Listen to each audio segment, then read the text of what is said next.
T-Dog, J-Boy, and me, I'm Lugs.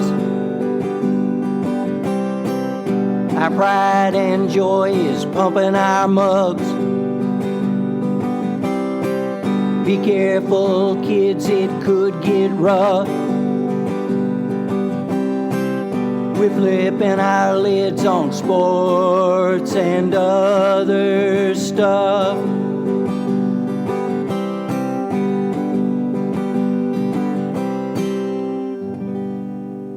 Welcome to Sport Weasel Central. I'm Lug, still waiting for my biscuit.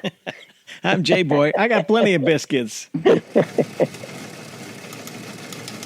T-Dog. Who's the other guy? I'm T-Dog. Yeah. I'm T-Dog. All right. Wow. We've only been doing We're a little loose starting out here, gang. We'll tighten it up later.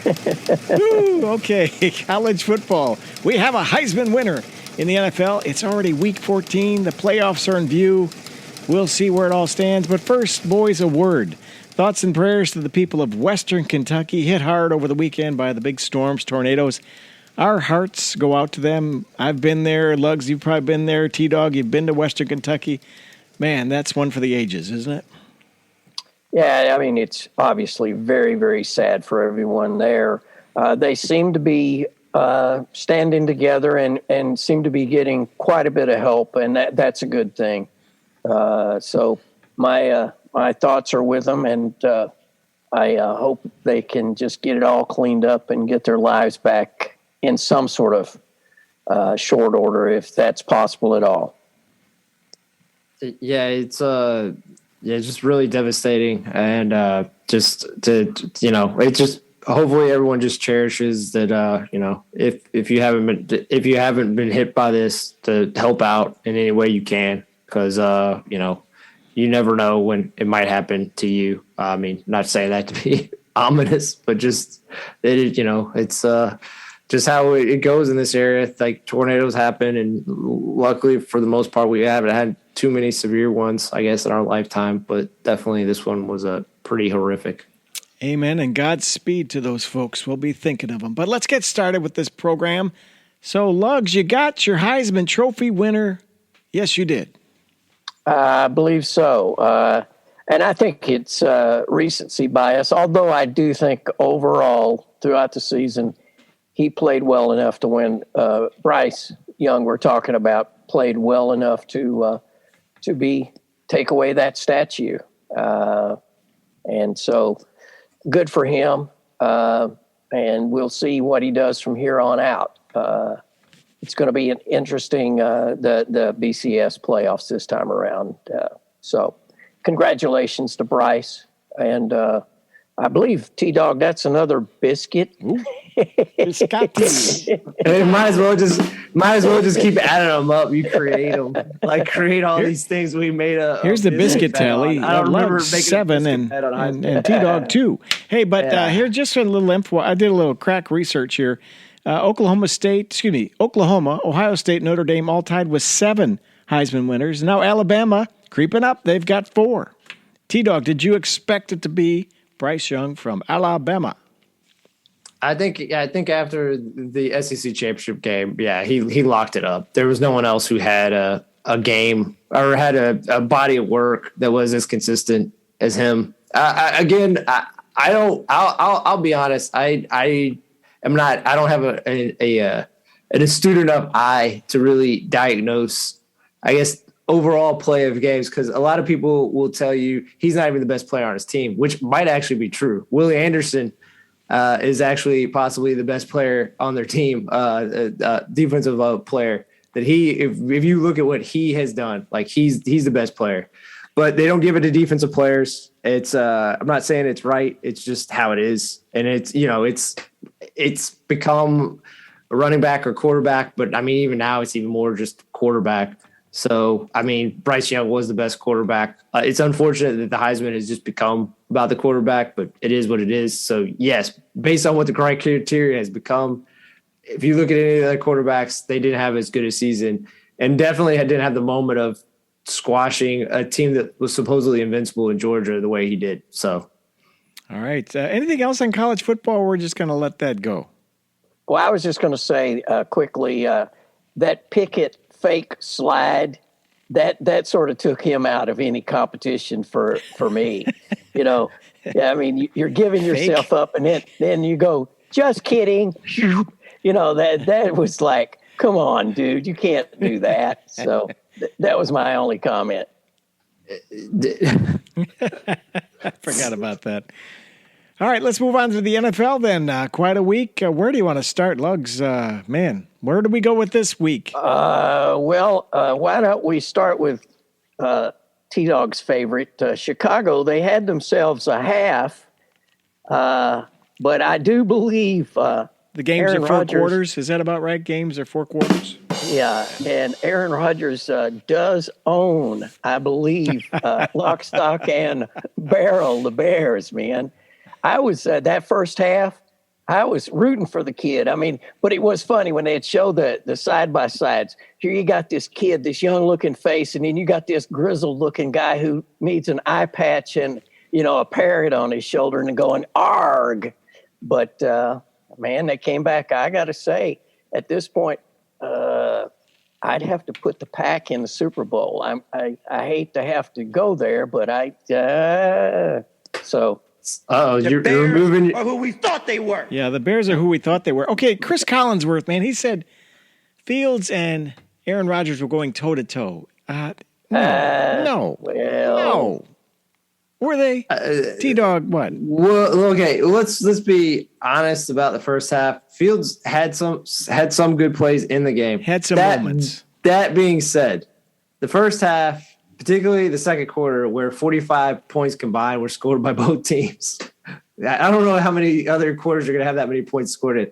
Particularly from the Bears side of it, let's give credit to special teams, particularly Jakeem Grant, Khalil Herbert, and Cairo Santos, their kicker. Like all three of those guys, either Jakeem Grant, who returned a touchdown, Khalil Herbert had some kick returns, like nice kick returns, and Cairo Santos being a fairly clutch at kicking field goals. They were the main reason they were in the game on offense. And again, I've seen him make nice throws down the field, but let's be honest, on those 2 touchdowns, I mean, one was essentially like a jet sweep because he forward motioned it. Like that ended up being a touchdown pass when it was really a run. It was a great both the touchdowns were great designs. Just the unfortunate thing with the Bears is they have good plays occasionally. They don't have a good offense. You're talking about the one to Bird, right? The one to Bird? Both of them were great. The Bird one was a wide receiver out of the backfield, and he got lined up on a linebacker. Obviously, he should have an advantage, which he did, and he was able to take it to the house. But I mean, it was a good throw by him, but like Fields. But it was, I mean, mostly Bird did all the work. I mean, so on the Grant end around. So, and I thought from those sorts of plays that they were finally playing to a rookie quarterback, giving him things that he could accomplish. So to build some confidence, like the poster boy for that is obviously Mac in New England. But I thought for the first time, he wasn't running for his life. They had created some moments where he could build some confidence and excel. So I give Nagy, if that was in his intent at all, I give him credit for that. Probably by accident. I'm just guessing. I don't know.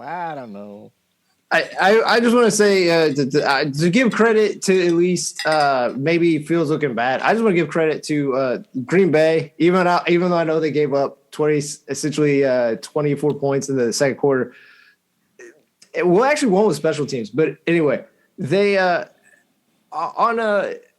on defense, they're a good defense. And the scary thing is they don't have Jair Alexander, U of L alum, and they are missing some other pieces, but their defense is playing very well. Rasul Douglas, who had the pick 6, I mean, he's a guy that got off the waiver wires, and it just speaks to the level of coaching and development and just their system that they're able to take a guy who was a cast off. And I'm not saying he's not talented, but just someone didn't know how to utilize his talent, and they were able to take him in and work to his strengths. They didn't like create him, like they just were able to understand how to utilize him. So, and Rodgers, yeah, it helped a lot. Not to say he wouldn't have dominated him. It helped a lot that, Khalil was out, Akeem Hicks was out, Raquan Smith in the second half was out. But that being said, regardless, even if they were there, he was going to carve them up because he does own them. So, I mean, yeah, you can't, I'm not trying to skirt around the thing. He does. Like, anyone who is mad about it. 22-5, right? 23 and 5. Yeah, he's 23 and 5 now. Oh, sorry, I missed one. So I was trying to fudge it a little bit. But Devontae Adams just is uncoverable. I mean, Jalen Johnson did it good for a half, and then he just kind of really exploded in the second half. So,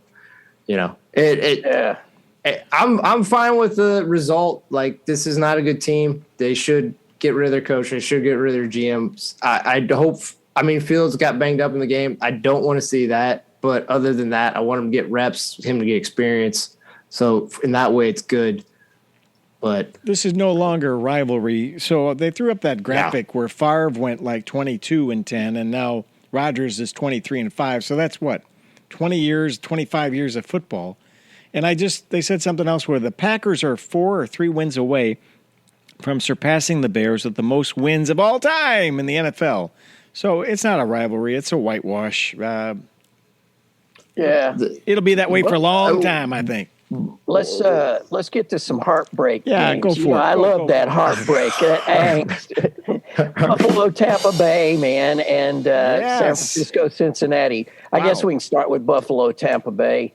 Buffalo should have won that thing, man.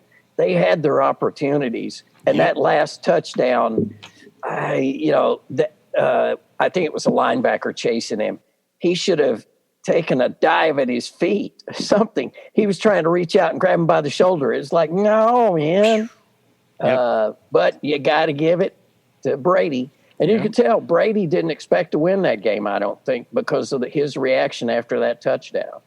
So that heartbreak for Buffalo, I think that one may have put Buffalo out because New England from here on out will dominate, I'm afraid. Yep, gets tricky. To be fair to your point, Buffalo, in terms of winning the East, it's probably over. Yeah, it's the New England now has a 2.5 game lead, or has I believe a two game lead with the tiebreaker, and they still meet up again, but this time in New England. So maybe the weather will be better. I'm not saying that didn't play a factor in the situation a little bit, but 3 passes, that was crazy. But that being said, I think Buffalo, they're as great as they were last year. The most bizarre thing to me is I know Tampa has a great run defense, and I'm not saying they need to run a ton. I believe none of their running backs attempted one rushing attempt in the first half. In the first half, there were runs, but they're all Josh Allen, which, again, I'm okay with a quarterback sporadically taking runs, but you can't. He had 12 yesterday for 109 yards rushing, which is obviously great, but still, like, you don't want your quarterback taking all the chances of getting kill shots all the time. And he has got a damaged foot from that, right? They're saying he's going to be okay, but, at a certain point, you got to say, because he is that team. Yeah. And again, I'm not, and again, it's one of those things where I'm not trying to be Johnny old school football where, like just run the ball to set up the pass. I'm not. Run the ball. On the other side of on the other side of the spectrum, like who they're playing, the Tampa Bay Buccaneers, they have it right. They threw the ball 46 times, but they ran it 29 times. You still have to try to make it 55-45. Where you protect, you not only protect your quarterback by, making teams really think about the run, and also it builds up morale with the offensive line because they want to be the aggressor because they're always moving back on pass protection. They get to be the aggressor, and also you have a hammer like Leonard Fournette. You want to get him going. To be fair, maybe Buffalo, all their running backs stink. Well, they should invest in one that's half decent that they believe in. Like, it needs to be a part of their offense. They can't put all this on Josh Allen because as great as Josh Allen